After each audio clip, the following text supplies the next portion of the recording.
High dear friend, good morning. আশা করি সবাই তোমরা ভালো আছো এবং আমাকে সবাই তোমরা জানো। তবুও আমি আমার ইন্ট্রোডিউস করছি দীপান্বিতা, একজন হোপনোপনো হিলার এবং ল অফ অ্যাট্রাকশন কোচ। কীভাবে লাইফটাকে সুন্দর করে এবং সহজভাবে চেঞ্জ করা যায়, সাকসেসফুল হওয়া যায় হেলথ, রিলেশনশিপ, ক্যারিয়ার, মানি, এই চারটি এরিয়াতে। কারণ এই চারটি এরিয়াই আমাদের লাইফের পিলার। পিলার চারটে, যেমন বাড়ি তৈরির জন্য আমাদের পিলার বানাতে হয় এবং শক্ত পিলার, যতটা শক্ত হবে, ভিত যতটা শক্ত হবে তোমার বাড়িটাও ততটা ভালো মজবুত হবে। ঠিক সেই রকম আমাদের লাইফের এই চারটে পিলার যত শক্ত হবে তোমার লাইফটা সুন্দর, বিউটিফুল, অ্যামাজিং হবে। তো আমি আজকে তোমাদের একটা ভীষণ ইম্পর্টেন্ট বিষয় নিয়ে কথা বলবো। সেটা হলো, বলেছি এর আগে আর আজকে আবার বলছি, সেটা হলো সেলফ লাভ, মানে নিজেকে ভালোবাসা। যতক্ষণ না তুমি নিজেকে ভালোবাসতে পারবে ততক্ষণ তোমার চারিদিকে কোনো কিছু ঠিক হবে না। তো নিজেকে ভালোবাসার চেষ্টা করো, নিজেকে টাইম দেওয়ার চেষ্টা করো। এই 24 ঘন্টার মধ্যে 1 ঘন্টা যদি তুমি নিজেকে না দিতে পারো তাহলে তো লাইফটাই বৃথা। এবং এই 1 ঘন্টা মোবাইল থেকে দূরে থাকো, তোমার সংসার থেকে দূরে থাকো, তোমার আশেপাশের লোকজনের থেকে দূরে থেকে নিজেকে 1 ঘন্টা টাইম দাও। এবার 1 ঘন্টার মধ্যে কী কী করতে হবে তোমাদের আগেই বলেছি, আবার বলছি। 1 ঘন্টার মধ্যে তোমাকে করতে হবে মেডিটেশন, গ্র্যাটিটিউড, রিডিং, রাইটিং এবং নিজের সাথে কথা বলা। এবং নিজেকে সেলফ লাভ কী করে করবে, নিজেকে ভালো কী করে রাখবে, প্রতিদিন আয়নার সামনে যাবে, অন্তত 5 থেকে 10 মিনিট নিজেকে কথা বলবে, নিজেকে অ্যাপ্রিসিয়েট করবে। তুমি সারাদিনে যে কাজ করলে বা ঘুম থেকে উঠে তুমি সারাদিনে যে কাজগুলো করবে সেটা তুমি আয়নার সামনে নিজের সাথে নিজেকে কথা বলো। এবং পারলে বাইরে নিজেকে সেলফ লাভ করার জন্য নিজের প্রতি কিছু পয়সা খরচ করো, কিছু টাকা খরচ করো। যেমন কী খেতে ভালো লাগলো তোমার, কী খেতে ভালো লাগে তোমার, সেটা তুমি খাও। অন্য কারো কথা চিন্তা না করে একটু পার্লারে যেতে পারো, একটু কোথাও বেড়াতে যেতে পারো, পার্কে, কোনো মলে যেতে পারো শপিং করতে না। অথবা যদি শপিং করতে না পারো বা না চাও তাহলে সেই শপিং মলটা একটু ঘুরে নিজের সাথে নিজে এনজয় করে আসবে, দেখবে খুব ভালো লাগবে এবং একটা স্যাটিসফ্যাকশান আসবে নিজের প্রতি। এবং নিজেকে জানার চেষ্টা করো, তুমি কে, তুমি কেন, তুমি কোথা থেকে এসেছো, কেন পৃথিবীতে এসেছো। এবং এই সেলফ লাভ যতদিন না তোমার পরিপূর্ণ হবে এবং নিজেকে যতক্ষণ না পর্যন্ত ভালোবাসতে পারবে একদম 100%, ততক্ষণ তুমি কোনো কিছুতে সাকসেস হতে পারবে না। কারণ আমি এটা করে দেখেছি, সবার জন্য ভা আ করে দেখেছি, সবাইকে ভালোবেসে দেখেছি। নিজের প্রতি যদি টাইম না দাও তুমি জীবনে এগোতেও পারবে না এবং সাকসেসফুলও হতে পারবে না। এটা একটা মেইন পয়েন্ট। দেখবি সাধু সন্ন্যাসীরা কিন্তু এই সংসার ছেড়ে, এই মায়া ছেড়ে, মায়ার জগৎ ছেড়ে গিয়ে নিজেদেরকে খোঁজার চেষ্টা করে। তখনই তারা ভগবানের সাথে বা উপরে আমাদের ইউনিভার্সের সঙ্গে কানেক্ট হতে পারে।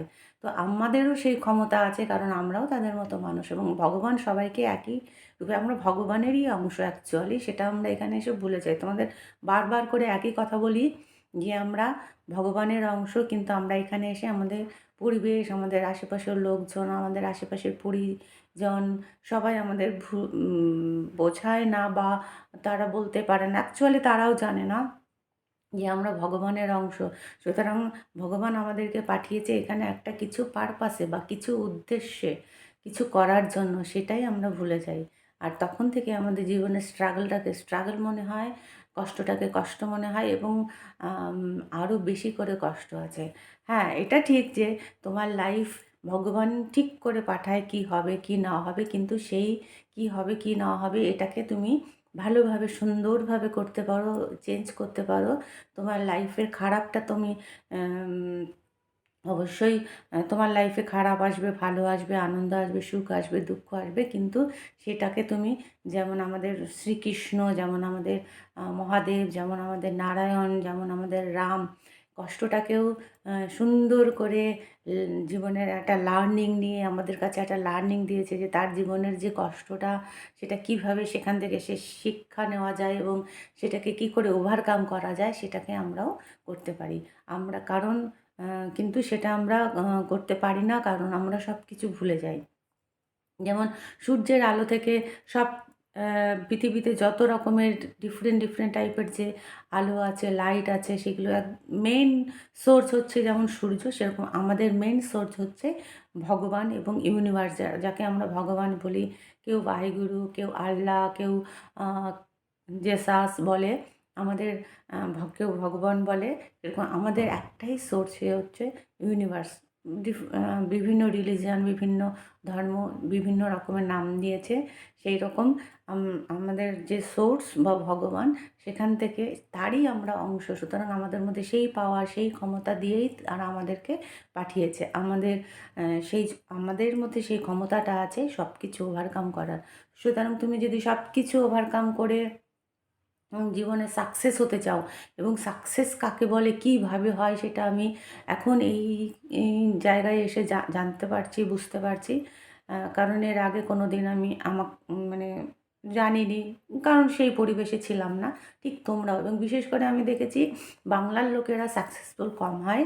বিভিন্ন যেমন সাউথে, পাঞ্জাবে, নর্থে এখানকার লোকরা বেশি সাকসেসফুল হয়, কারণ তারা অনেক এগিয়ে। মুম্বাইয়ে সাকসেসফুল মানুষ দেখবে অনেক, কারণ তারা লাইফটা সম্পর্কে অনেক বইপত্র জেনে, অনেক মেন্টরকে ফলো করে, অনেক কিছু ইয়ে করে তারা জেনেছে কী করে সাকসেসফুল হওয়া যায়। বাংলা এখন অনেক পিছিয়ে, কারণ বাংলা এগুলোকে বিশ্বাসই করে না অনেকে। আমার রিলেটিভসের মধ্যেই আছে, তারা তো দূর চাই, হেই চাই, এটা আবার বকবাস, এটা ওটা ও করে ইয়ে করে দেয়, নেগলেক্ট করে দেয়। তো সুতরাং যারা এরকম ভাবছে যে এইসব করে কিছু হয় না, তারা লাইফটাকে সেভাবেই ইয়ে করবে। যেমন একটা রিক্সাওয়ালা, সে রিক্সাওয়ালা হয়েই লাইফটাকে শেষ করবে। একটা চপ বিক্রেতা চপ বিক্রি করেই লাইফ শেষ করবে। চপ বিক্রি করে, ফুচকা বিক্রি করে লাখপতি করোড়পতি হওয়া যায়। একজন চাষি লাখপতি করোড়পতি হওয়া যায় তার মাইন্ডসেটের মাধ্যমে।